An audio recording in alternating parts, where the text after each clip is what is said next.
The Tao of Self-Confidence, episode 397. Welcome to the Tao of Self-Confidence, where I share stories of amazing women who have discovered their inner journey to self-confidence. Visit our website at thetaoofselfconfidence.com. Your inner journey to self-confidence awaits. Well, hello, friend. Welcome to the Tao of Self-Confidence, where I share stories of amazing women who have discovered their inner journey to self-confidence. I'm your host today, Sheena Yap Chan, and today I have a phenomenal lady on the show today. She used to be in corporate fashion, but is now a fashion blogger whose mission is to empower women through fashion. And I'm just really excited to have her on today to share her story with us on self-confidence. So without further ado, I'm going to introduce you to Nika Diwa. Nika, how are you today? Maybe you can fill in a little bit more about yourself to our listeners. Yeah, I'm so excited to be on with you today. Thank you so much for having me. My background, just to share a little bit, is in corporate fashion. I studied in New York City and went to school, jump-started my career in New York City. I was in buying and merchandising in luxury fashion for companies such as Barney's New York, Hermenegildo Zegna, and The Real Real. And after that, I decided to very recently, I would say about, let's say 8 months ago, quit the corporate world to start my own fashion blog. And that's where I am now. And I am loving it so much. Awesome. Well, thanks for sharing that. And Nika, what's your cultural background? I was born in the Philippines. And my family moved to Texas when I was 6 years old. And they actually still live in Dallas, Texas. Awesome. Well, thanks for sharing that. And what would be your favorite self-confidence quote? My favorite self-confidence quote, well, actually, it has to do with fashion means so much to me. So this is something that I always love to say to myself, is that fashion is a conversation to the world. And the reason I say that is because working in luxury fashion for many years, I saw that the way women would view fashion would start to become disordered. They would think that I have to be this exact size 0. I have to be wearing these brands, when in fact that's not true, because fashion is actually a conversation about the world, about yourself. And so that really, like, you should be the main point. The woman in the clothes and the textiles is always the main point. So it's about what you have to say, and no brand, no body size can dictate that.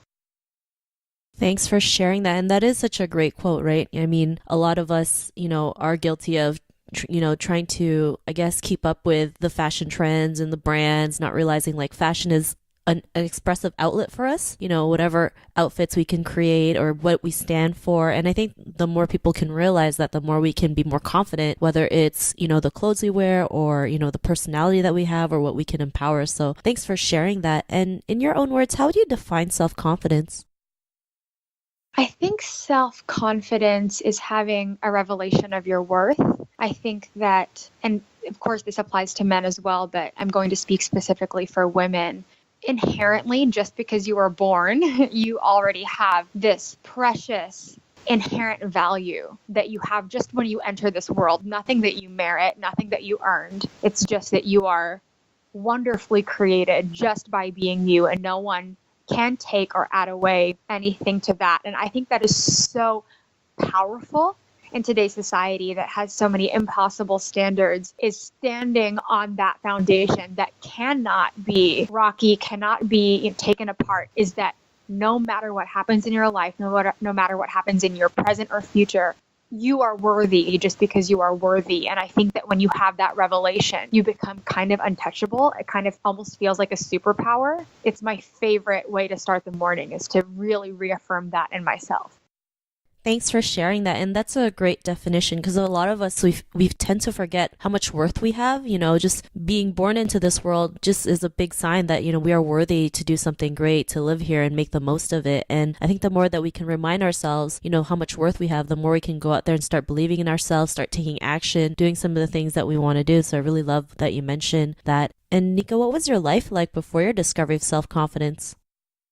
Oh my goodness, this could be a whole new topic, but I will try to condense it as much as I can. I'm very passionate about this because my past was very messy. I used to be so ashamed of it. I remember starting from about the age of 17, I started really, really latching onto men and relationships for validation. And it started this cycle of abusive relationships. I survived years of what started as verbal abuse to physical abuse and sexual abuse. And I'm actually a big advocate for that. I speak to women on behalf of that because it destroyed me for many years of my adolescence. I mean, I would look in the mirror and not even be able to recognize the girl that my parents loved on and really taught to cherish herself and was told she was beautiful. And it was like this mask that I wore. And that's where I sought a lot of validation. And then when I moved to New York City and started to, I guess, have more space between a lot of that disorder and started a new chapter for myself, that's when I started having an epiphany about my value and my worth. And that's when everything changed, is when I left. I think I would say about when I was 23, things changed. So from like 17 to 23, I was in that, I would say, black hole, that really dark space in my past.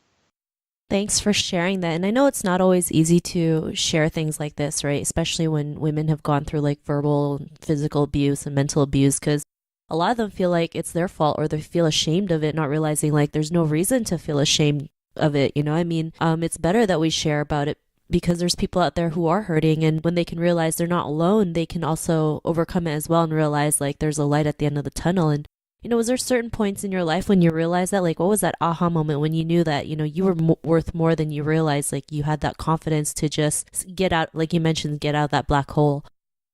Yeah, I would say that there were many points, but there were two that stuck out in my mind the most. The first is when I first moved to Manhattan and I had my first job. I was working at my dream job, Barney's, New York, and I remember the first time I paid my rent by myself. And I thought, oh my goodness, I did that. I did that without a man. I did that by myself. And I realized that I could stand on my own 2 feet and I was on the floor, so to speak, not sometimes even literally, but figuratively. And I realized that I could sustain this life and really find joy by myself. The second time was actually a month before my wedding. I had met my husband and we were always very careful during our courtship because of my past of abuse. And it was really, really sensitive for me. And I remember we were sitting on the couch and he was tickling me and he tickled my ankle in a certain way that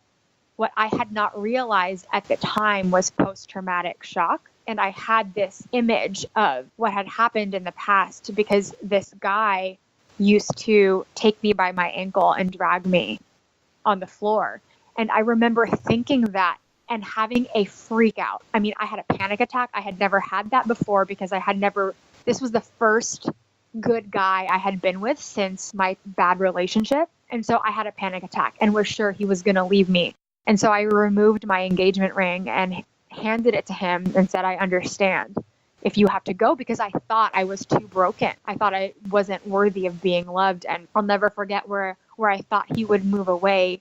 My fiance at the time, my now husband, moved in closer and just wrapped me up in his arms and said to me, so that you know that this is a safe space, even if it's too much for me to ever touch you ever again, I still choose you. I still choose to marry you. I still choose you as my wife. And that really, I mean, I think that was a major, major shift for me and I think there are certain triggers that you just don't have unless you are with another partner if you've been through abuse, because there's a lot of healing absolutely that needs to be done on your own. But I think there's a lot of triggers that happen once you enter into a relationship.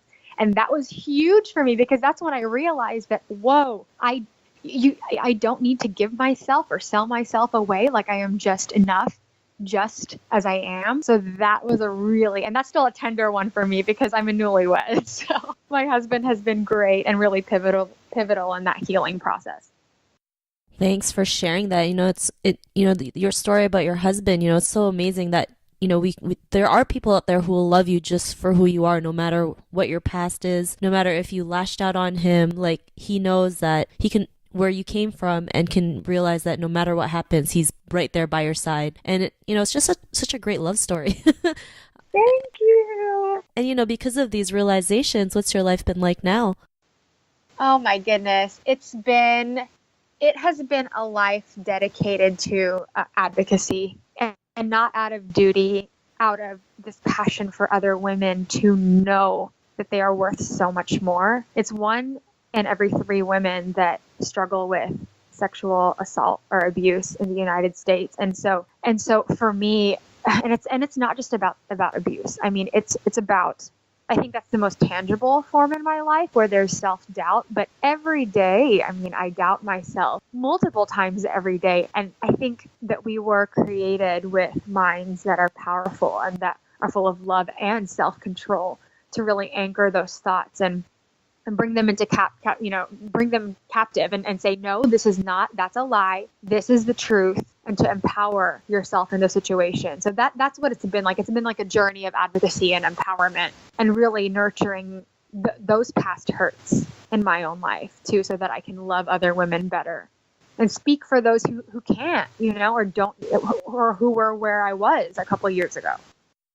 Thanks for sharing that. And it's great that you're out there, speaking up for other women. Sometimes they're just not ready, but when they can see someone out there who's doing it, who's been through what they've been through, then they'll have that courage and that confidence to also speak up as well. And, the more we just have, women working towards something good, the more it'll just attract good things into our lives, into other people's lives. So I'm really glad that you're out there, sharing your story, sharing your passion and doing something that's great, right? Sometimes some people feel like, one person can't make a difference. I always think one person can make a difference. And, it's just these little actions day by day that will slowly ripple into something huge. So thanks for sharing that. And Nika, to the woman who's listening to your episode, she may be in her own journey of self-confidence. What would be that one tip you would give to her? I would say to surround yourself with uplifting, positive women. And that has so much power in it, in healing and in reinforcing myself as a woman. I am very blessed to have a group of women who, it didn't happen overnight, but just throughout this journey, I've been blessed with women who have really spoken into my life, spoken a lot of love, a lot of grace, a lot of empowerment into my own life. I don't believe that this journey is meant to be walked alone. I think there's so much joy and power in coming together collectively. Women are so much more powerful than I think we understand or give ourselves credit for. So definitely to rally up a sisterhood in whatever community or place you are in, for sure. Thanks for sharing that great tip. And I totally agree with you with surrounding yourselves with uplifting women, positive women. It really does make a huge difference in yourself and just, having that positivity around you. So thanks for sharing that great tip. And if our listeners wanted to get to know a little bit more about you and what you do, is there any links or social media profiles we can connect with? Yes. So my website, my blog is www.diwadollhouse.com. And my Instagram is, the handle is @DiwaDoll, so DIWADOLL. And I love engaging with people. So I'm very easily reached on direct messaging on Instagram. If anyone just honestly even just wants to talk, I'm very active and very engaged on all of my channels, whether it's email or comments or anything like that. So those are the best ways to reach me. Thanks for sharing that. And to our listeners, if you want to connect with Nika, you can also head on over to the taoofselfconfidence.com and search for Nika's name. Her show notes will pop up along with everything else we talked about. And I just really want to thank Nika today for taking the time to share her story with us. So thank you so much. Of course. Thank you so much for having me. It's been an honor. Not a problem. It was really great having you on the show. And to our listeners, be on the lookout for another new episode of another amazing woman's journey to self-confidence. And we'll talk to you soon. Bye for now. Thank you for tuning in to another amazing episode of The Tao of Self-Confidence. Visit our website at thetaoofselfconfidence.com to check out cool resources, blog articles, show recaps, and so much more. Your inner journey to self-confidence awaits.